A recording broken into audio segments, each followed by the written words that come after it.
அப்படி துடிக்கணும். நம்ம எடுத்துக்கிறது இல்லை, இந்த பிரபஞ்சத்திலிருந்து நம்ம எடுத்துக்கொள்வது மட்டும் இல்லாம கொடு கொடு கொடு கொடு பாருங்க. இதே நாம இருக்க மாட்டோம். அப்ப அந்த இதையும் இருக்கிற வரைக்கும் நம்ம என்ன பண்ணணும், மற்றவங்களுக்கு கொடுத்து கொண்டே இருக்கணும். என்கிட்ட ஒண்ணுமே இல்லையே சார், நான் என்ன சார் கொடுக்கறது? என்னால் நல்லா பேச முடியும், என்னால் நல்லா பாட்டு பாட முடியும், என்னால் மற்றவங்களுக்கு சொல்லி கொடுக்க முடியும். அதை நம்ம கற்றுக் கொடுக்கணும்.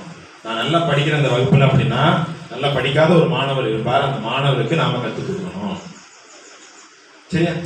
அந்த மாதிரி ஏதோ ஒரு வகையில நாம இந்த சக்தி நிறைய நம்ம காற்றை சுவாசிக்கிறோம், ஆக்சிஜனை. அந்த ஆக்சிஜன் வந்து குறைஞ்சிக்கிட்டே இருக்கு. அதை அதிகப்படுத்துறதுக்கு என்ன பண்ணணும்? இருக்கோம். அப்ப இந்த சமுதாயத்துக்கு கொடுக்கணும் தானே நாம. அப்ப நாம வந்து நம்ம வீட்டில் நடக்கக்கூடிய என்னுடைய பிறந்த நாள் அப்படின்னு வருதுன்னா ஒரு நாட்டு அவ்வளோதான் 10 ரூபாய் வரும், இல்லை 15 ரூபாய்லாம் நம்ம ஆசீர்வாதம் ஏற்பாடு பண்ணி கொடுக்கலாம். ஸோ அந்த மரக்கட்டை நம்ம பகுதியில் நடக்கும். அதை நித்தமும் நம்ம எப்படி வளர்ந்து வரோமோ அது போல அதையும் பார்த்து வளர்த்து வரணும். சரியா? இந்த ஒரு விஷயம்தான். பிரபஞ்ச சக்தியிலிருந்து நம்ம எடுத்துக்கொண்டதை நம்ம என்ன பண்ணணும்? கொடுத்துக்கே திரும்ப கொடுக்கணும். அப்போ நம்ம வந்து முழுக்க முழுக்க நான் எனக்குன்னு பார்க்காம எல்லாத்துக்கும் கொடுக்கணும் கொடுக்கணும் கொடுக்கணும் அப்படின்னு அந்த நினைவோட மனநிலையோட இருப்போம். நல்லவர்களாக நம்ம வாழ்வோம். நன்றி. மாணவர்கள் அவற்றுக்கும் எனது நன்றி.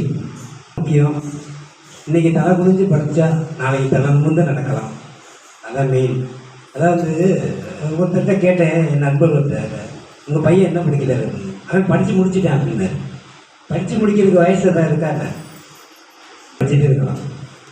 அது மாதிரி கிரீன்லாந்து வந்து ஒரு பேராசிரியர் தான் அவருக்கு 22 மொழிகள் தெரியுமா. அவர் படிச்சுட்டே இருந்திருக்காரு.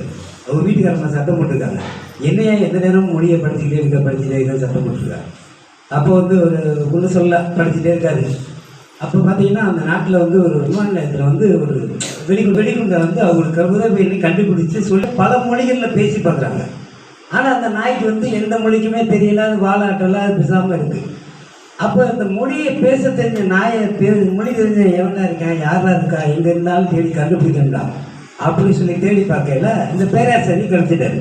அவர் போய் ஒவ்வொரு மொழியாக பேசி ட்ரெயின் பண்ணி பார்த்துருக்காரு. கடைசியில் ஐரிஷ்னு ஒரு மொழியில் வந்து அந்த நாய் வாழ ஆட்டிடுச்சு. உடனே அந்த நாட்டு பிரதமரை கூப்பிட்டு பாராட்டி, உனக்கு என்ன வேணும்? வீடு வேணுமா, பணம் வேணுமா, என்ன வேணும், உனக்கு என்ன வேணாலும் தர அப்படின்னு சொல்லி பிரதமர் கேட்டுருக்காரு. அப்போ அவர் சொன்னார், எனக்கு அந்த நாய் தான் வேணும், என் வீட்டுக்காரங்களை கூப்பிட்டு போய் காட்டணும். பார்த்தியா, இவ்வளோ நாளாக நான் படித்தேன், என்னை பிட்லியில் இன்னைக்கு இந்த நாய் கூட என்னோட பேச்சை கேட்குது. அப்போ எவ்வளோ முக்கியம், அது மட்டும் நம்ம கவனத்தில் எப்பவுமே இருக்கணும். நன்றி, வணக்கம்.